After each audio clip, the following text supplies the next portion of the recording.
Seterusnya kita bergerak kepada ayat tadi. Apakah keutamaan-keutamaan yang diberikan oleh Allah Subhanahu wa taala kepada Nabi Daud alaihi salam? Dalam tafsir Ibnu Katsir dia sebut 4 benda. Pertama ialah Allah mengurniakan kepada Daud an-nubuwah war-risalah, iaitu kenabian dan kerasulan. Daud ni hamba Allah, manusia, sama seperti nabi-nabi dan rasul sebelum ni.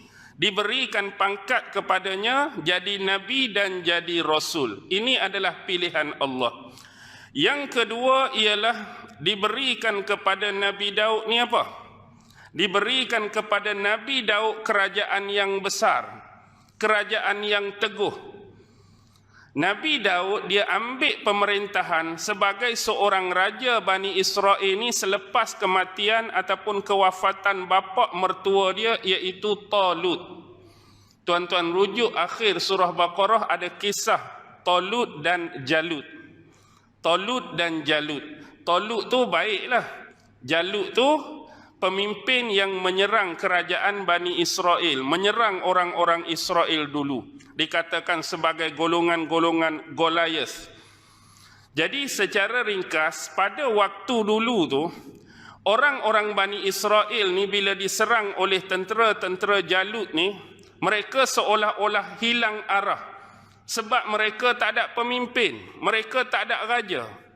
Jadi mereka menemui salah seorang Nabi yang hidup pada masa itu, iaitu merujuk Nabi Samuel. Nabi Samuel. Jadi Nabi Samuel tanya pada mereka, betul ke kamu nak suruh aku pilih seorang raja, seorang pemimpin, nak angkat dia sebagai pemerintah dan kamu nak ikut di belakang dia dan sudi berperang di belakang dia menentang Jalut? Pasal apa Nabi Samuel tanya macam tu? Sebab sejarah sebelum ni bukan berani sangat pun Bani Israel berperang ni. Penakut pahit kan? Ingat kisah Nabi Yusha bawa mereka nak masuk ke bumi Kan'an dulu. Dalam Quran Allah rakan dalam surah Baqarah antaranya, izhab anta wa rabbuka faqatila inna hahuna qa'idun. Masa tu Nabi Allah Musa hidup lagi kan? Tapi apa jawapan bila Nabi Allah Musa suruh mereka masuk bumi Kan'an berperang dengan orang-orang di sana?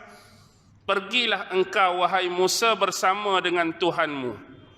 Kami di sini tunggu saja. Kalau menang kami masuk, kalau kalah kami cabut, kami lari. Perbuatan ini adalah perbuatan yang celupar, perkataan yang celupar. Hang sendiri pergi perang, ajak Tuhan hang sekali. Penakutnya dia. Jadi bila mereka minta pada masa tu Nabi Samuel suruh lantik pemimpin, suruh lantik raja, kami nak duduk belakang dia, nak berperang dengan Jalut, macam something wrong ni. Betul ke hang ni?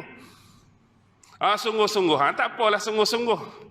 Dan terjadilah beberapa peristiwa yang akhirnya Nabi Samuel ni angkat Talut jadi pemimpin. Talut ni bukan agak terkenal di sisi mereka sebab Talut ni daripada keturunan anak daripada isteri yang kedua Nabi Yaqub. Dia adalah keturunan Bunyamin, adik kepada Nabi Allah Yusuf alaihi salam.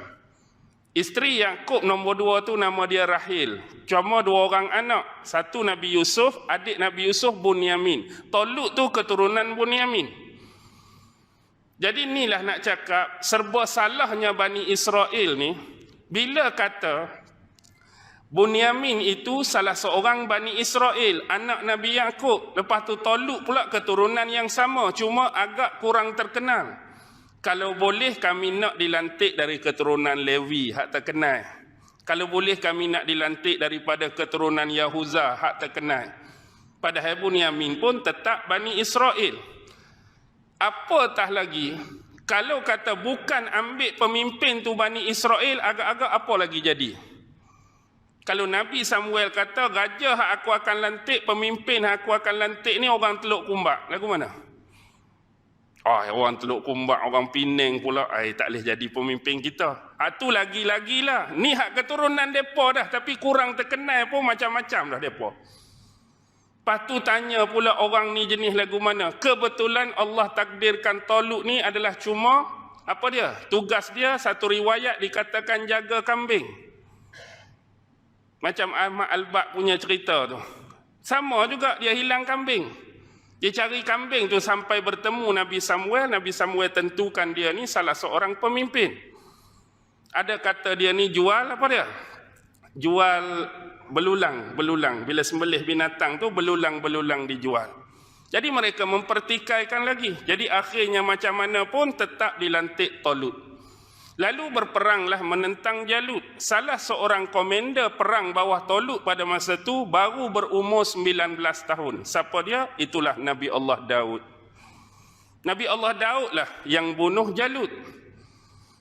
Jadi bila tengok kriteria dan kehebatan Nabi Allah Daud, ringkas cerita, maka Talut telah mengambil Daud jadi menantu dia. Dia mengahwinkan anak perempuan dia dengan Nabi Daud. Bila Talut wafat, maka Nabi Daud dilantik menjadi pemimpin dan raja Bani Israel selepas Talut. Inilah zaman Nabi Allah Daud memerintah ni, diberi kerajaan yang besar. Zaman inilah yang disebut the Golden Age. Zaman kegemilangan, zaman keemasan Bani Israel. Dua zaman, Daud dan Sulaiman. Lepas kematian dan kewafatan Sulaiman, haru biru habis dah. Pecah dah kerajaan Bani Israel. Baik, itu secara ringkas. Yang ketiga, Allah bagi kepada dia jumlah tentera yang besar. Bawah pimpinan Nabi Daud ni, jumlah tentera yang banyak, jumlah tentera yang besar, di samping dengan kelengkapan senjata yang hebat dan terkini pada masa itu. Sebab dulu kalau kita anggap alat-alat perang yang lengkap ni, paling kurang dominan dua benda. Pertama apa? Pedang lah, nak berperang takkan nak bawa lidi. Pedang satu, yang kedua baju perang. Kalau tentera tu ada baju perang, ada pedang, hebatlah. Kalau kita tengok zaman peperangan Rasulullah pun, sahabat-sahabat Nabi berperang lengkap ke tak lengkap? Tengok perang Badar contoh. Banyak lagi sahabat-sahabat yang menggunakan selain daripada pedang, pelepah-pelepah tamar, kayu-kayu yang diruncingkan dan ditajam, sebab tak cukup pedang. Kuda pun hanya beberapa ekor saja, unta pun beberapa ekor, apatah lagi nak pakai baju besi hak hebat-hebat macam kafir-kafir musyrikin di Mekah. Jadi Allah bagi kelebihan pada Nabi Daud, salah satunya ialah dapat melembutkan besi. Dan dia dapat krek pedang-pedang yang ringan pada masa itu berbanding sebelumnya pedang tu besar-besar dan berat-berat. Baju besi pula lempeng-lempeng besi saja. Kali ini Nabi Daud buat baju besi buat pertama kali secara berantai. Nah, tengok tak baju besi jenis macam ada rantai-rantai. Itulah zaman Nabi Allah Daud. Baik. Yang keempat, husnus saut. Allah bagi kepada dia kemerduan suara. Suara dia sedap, suara dia bagus bila mengalungkan tasbih dan puji-pujian kepada Allah. Sedap lagu mana sehingga kan Allah sebut, wahai gunung-gunung, wahai burung-burung, bertasbihlah bersamanya berulang-ulang kali. Jadi bila Nabi Allah Daud bertasbih, maka gunung-gunung ikut bertasbih bersama dengan dia. Burung-burung pun berhenti bertasbih sekali dengan Nabi Allah Daud. Bahkan dalam riwayat Imam Qurtubi dalam tafsir dia Al-Jami' li Ahkamil Quran, air yang mengalir tu berhenti. Air sungai ke air apa ke sepatut mengalir, bergerak, tapi berhenti kerana kemerduan suara alunan Nabi Allah Daud alaihi salam. Kalau kita pula lagi mana? Berhenti ke lagi laju? Ayat lagi laju, serabut dengar. Lalu kau tu slow dah. Serabut, suara tak sedap, lagi cepat. Baik, tu 4. Kalau rujuk tafsir Imam Qurtubi bukan 4, 9 tuan-tuan. 9 keutamaan yang Allah bagi pada Nabi Daud. Saya ringkaskan. Nombor 1, an-nubuwah war risalah. Sama seperti Imam Ibn Kathir. Yang kedua, az-zabur. Sebab memang Allah turunkan kitab Zabur pada Nabi Daud. Taurat pada Musa, Zabur pada Daud, Injil pada Isa dan Al-Quran pada Nabi Muhammad. Cuma kalau mengikut ketetapan dan ketentuan hukum-hukum dan bagaimana mereka bersyariat pada masa itu, ikut Taurat Nabi Musa sebelum ni. dalam soal ibadat, dalam soal urusan, dalam soal muamalah, dalam soal berhukum, dalam soal bersyariat, follow lagi Taurat Nabi Musa.